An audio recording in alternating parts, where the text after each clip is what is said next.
कट्ट्यावरच्या गप्पा या यूट्यूब चॅनलमध्ये आपल्या सर्वांचं स्वागत. मित्रांनो, नियतीने आपला डाव खेळलेला आहे. नियतीची कल्पना कुणालाही नसते. खेळ कुणाला दैवाचा कळला, तो खेळ कुणालाच समजत नाही. आता पहा ना, संपूर्ण महाराष्ट्राला वाटत होतं की महाराष्ट्राची पहिली उपमुख्यमंत्री किंवा मुख्यमंत्री जर कुठली स्त्री झाली, कदाचित झालीच, तर ती निश्चितपणे सुप्रियाताई सुळे असेल, असं आजपर्यंत आपल्या महाराष्ट्राचं एक परसेप्शन होतं. परंतु नियतीने एक वेगळाच रंग या ठिकाणी संपूर्ण महाराष्ट्राला दाखवला आणि संपूर्ण महाराष्ट्र अचंबित झाला. अजितदादा अचानकपणे या जगाचा निरोप घेतात आणि त्यांच्या जागी त्यांची पत्नी या ठिकाणी महाराष्ट्राची पहिली उपमुख्यमंत्री म्हणून या ठिकाणी इतिहास घडतो. म्हणूनच म्हटलेलं आहे, खेळ कुणाला दैवाचा कळला. या ठिकाणी अचानकपणे इतकी मोठी जबाबदारी सुनेत्राताई यांच्यावर येऊन पडते आणि त्याची पुसटशी कल्पना त्यांना अगोदर नसते.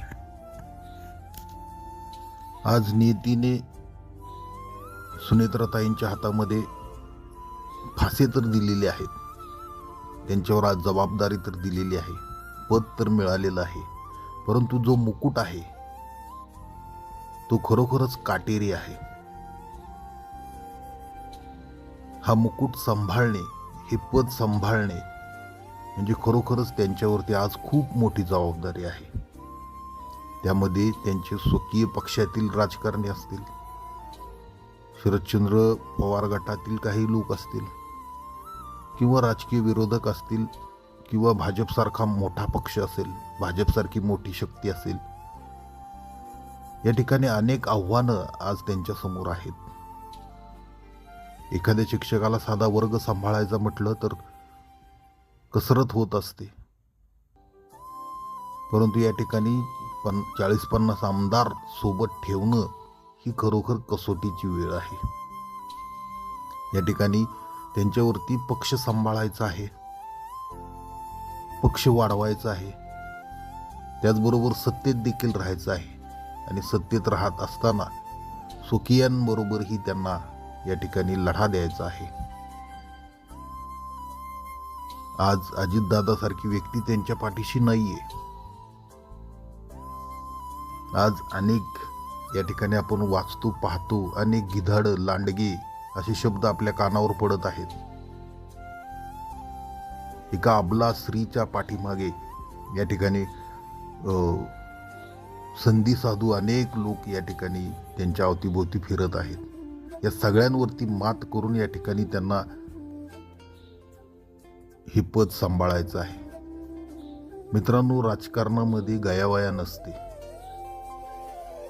राजकारणामध्ये असतो तो फक्त स्वार्थीपणा. एखाद्या वेळी एखादा निर्णय चुकला तर या ठिकाणी संपूर्ण पक्ष संपुष्टात येतो. आजच्या काळामध्ये वंश परंपरागत मिळणारं पद हे आपल्या देशामध्ये टिकत नाहीये. तुम्हाला नेतृत्व सिद्धच करावं लागेल, तरच तो पक्ष, ते चिन्ह आणि जनता तुमच्या पाठीशी उभी राहणार आहे. मित्रांनो, नियती तर क्रूर आहेच, पण त्याहीपेक्षा जास्त क्रूर राजकारण असतं.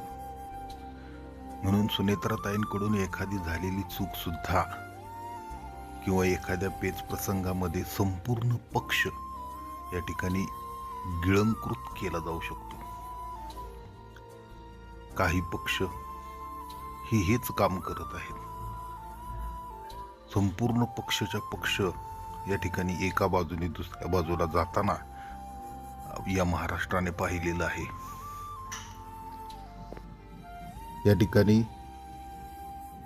आज नियतीने फासे सुनेत्राताईंच्या हातामध्ये दिलेले तर आहेत, पद दिलेलं आहे, परंतु त्या पदाला साजेसं या ठिकाणी त्यांना कामगिरी करावी लागणार आहे. तरच त्यांचा पक्ष टिकणार आहे, तरच त्यांचे कार्यकर्ते टिकणार आहेत, आणि तरच त्यांचा पक्ष वाढणार आहे आणि तरच अजितदादांचं स्वप्न पूर्ण होणार आहे. म्हणूनच सुनेत्राताईंना मिळालेला हा मुकुट खरोखरच काटेरी आहे आणि ती इतकी मोठी जबाबदारी त्या कशा पद्धतीने पेलतात हेही पाहणं अगत्याचं राहणार आहे. त्यांना खूप मोठा राजकीय वारसा अनुभव या ठिकाणी पतीच्या माध्यमातून किंवा त्यांच्या माहेरच्या लोकांकडून या ठिकाणी राजकीय परिस्थितीचा अनुभव आहे, परंतु त्या अनुभवातून त्यांना या ठिकाणी आपलं विश्व तयार करायचं आहे. सुनेत्राताईंना कट्ट्यावरच्या गप्पा या यूट्यूब चॅनल करून शुभेच्छा देतो आणि या ठिकाणी थांबतो. धन्यवाद.